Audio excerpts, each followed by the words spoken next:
আমি আমার প্রিয় দেশবাসীর কাছে আমার এটাই স্বতঃস্ফূর্ত অনুরোধ, এই দুনিয়ার ফাঁসির দাবি নিয়ে আমি আমার দেশবাসী প্রশাসনের কাছে এবং ডক্টর ইউনূস সাহেব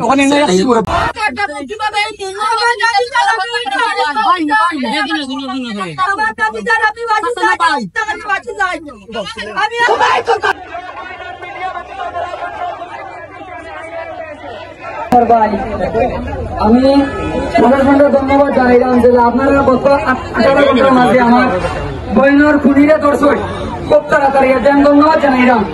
আপনারা যারা 18 ঘন্টার ভিতরে দর্শন দ্রুত এই দ্রুত ভাবে আগামী 24 ঘন্টার ভিতরে আমার বইনর খুনির এই জাহির মিয়ার ছেলে জুনেলার পাশে যাই আগামী 24